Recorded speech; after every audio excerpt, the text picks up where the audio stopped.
So this is Mr. Matthew Justice. Yep. We are at the Central Ohio Bushcraft Gathering, and what are you doing there with that fine puko you got in the Osage orange handle?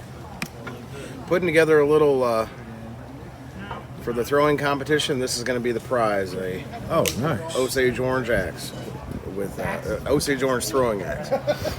So right now I'm trying to finish fitting the head before I finish off the handle. Still got a lot of material to remove, so it's pretty beefy. That is beautiful. You know, one thing I would love to ask you is, let's get this in film here. These handles, look at that handle.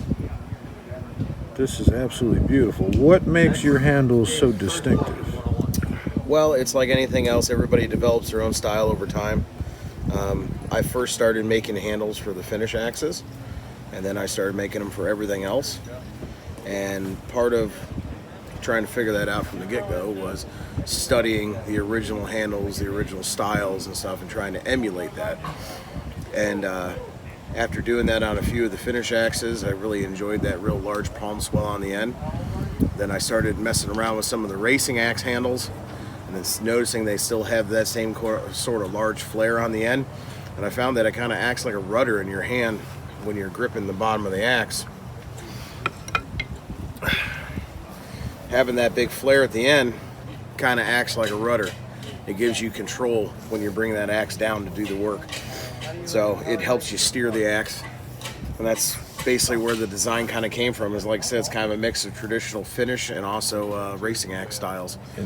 And then I also studied a lot of handles from early American axes and kind of emulated a lot of their styles as well. Well, now, where can people find your work? Most of my stuff is on Instagram.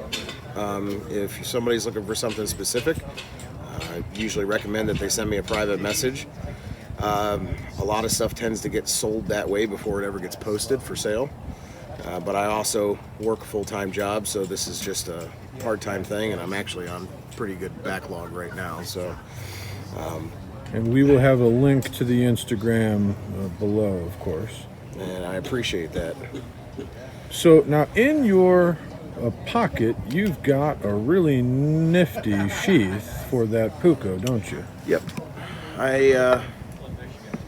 So as I've said in other videos before, this is a very simple village blacksmith homespun style puko knife, and I wanted it to have a very simple homespun style sheath.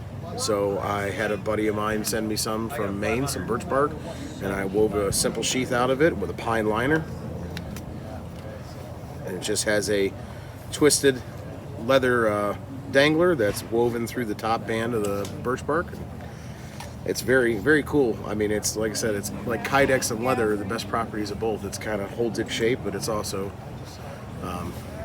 flexible. Do I remember correctly that that is from your first try?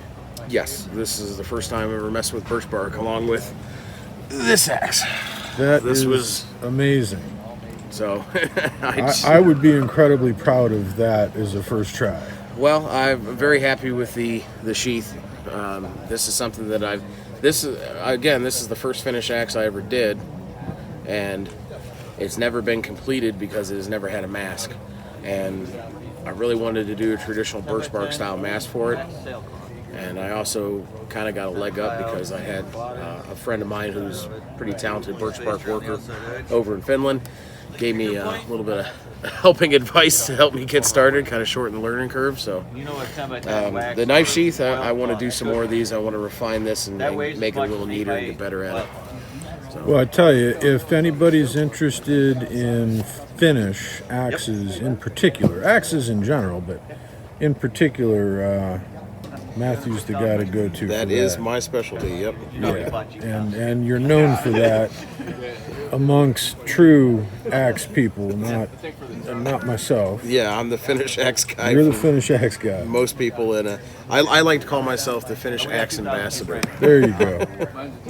Well, I'm going to move on to the next booth here, Matthew, but thank you very much. All right, thank you, Jamie.